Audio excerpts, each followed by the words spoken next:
खुलुमबाय गोजोन फुंबिलिनि गासिबो बड'लेण्ड बुब्लिनि अनसायगिरिफोरखौ बरायग्रोबाय दिनै 20 एप्रिल बृहस्पतिबारनि फान्जामुथिखौ फरायथिनो लादों खिलिखां ब्रह्मआ फान्जामुथिनि गिबियाव दं मेष राशि नोंथांनि बुंनाय रावा समाजाव गोहोम गोग्लैगोन रायजो राजाफोरनि थाखाय मोजां खामानि मावनो सानगोन साननाय हनायफ्रा मोजां वृष राशि नोंथांनि जेखि थांखि लाया नोंनि नखरानो हेंथा होगोन मावनो लानाय मोजां खामानियाव गावनि मानसियानो हेंथा होगोन मिथुन राशि थांखि जाफुंसारनायाव गोसोआ जै जागोन गुबुननि थाखाय मोजां खामानि मावनो हानाय गोसोखौ देरहानाय मोनगोन कर्कट राशि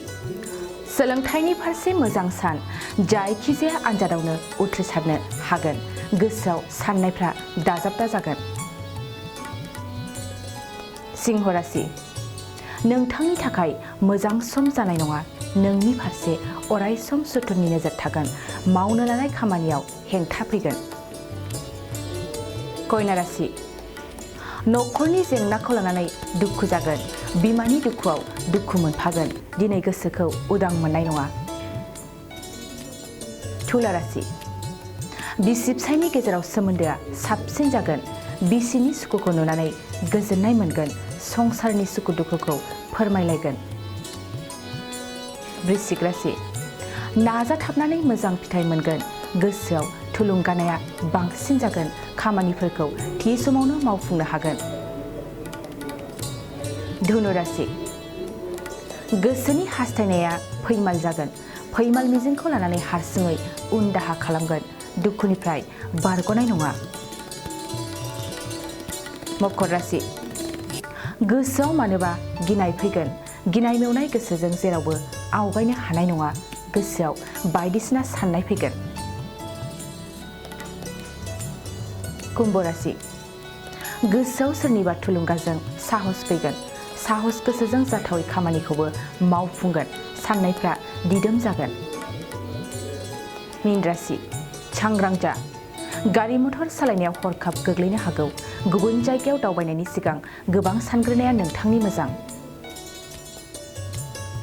दिनै सानसेनि राशि फरायथिनायाबो एसेनोसै आसा खालामो नोंथांनि दिनैनि साना मोजाङै मोजां थांगोन बेखौ बड'लेण्ड बुब्लि नखरनिफ्राय मिजिंथिबाय गोजोन्थों गोजोनथाव खौरां बङाइगाव मेरिडियान किया मटर्स श'रुमआ नोंथांनो लाबोदों गोदान अफार मेरिडियान किया मटर्स श'रुमआव नोंथाङा खम बेसेनावनो किया कम्पानिनि गुबुन गुबुन मडेलनि गोदान गारिखौ लानो हागोन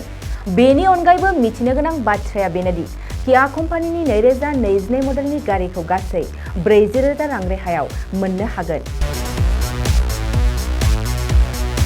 बेजों लोगोसेनो बे श'रुमआव जेखिजाया कम्पानिनि गोजाम गारिखौ सोलाय सोल' खालामनोबो हागोन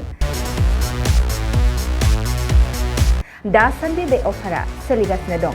मेरिडियान किया मटर्स श'रुमआ सा बङाइगाव साफागुरि रड आगराला देहा फाहामसालिनि साखाथियाव थानाय महामाया हटेलनि अपोजिट साइडआव दं बे अफारखौ मोनफुंनो थाखाय नोंथाङा अनलाइनबो बुकिं खालामहरनो हागोन लोगोसेनो गोबां मिथिनो थाखाय थोंजोङै 7099003414 नङाब्ला 8822790662 जानबुं अनजिमायाव जगाजग खालामहरनो हागोन आरो बङाइगाव मेरिडियान किया मटर्स श'रुमआव थांनानैबो नायनो हागोन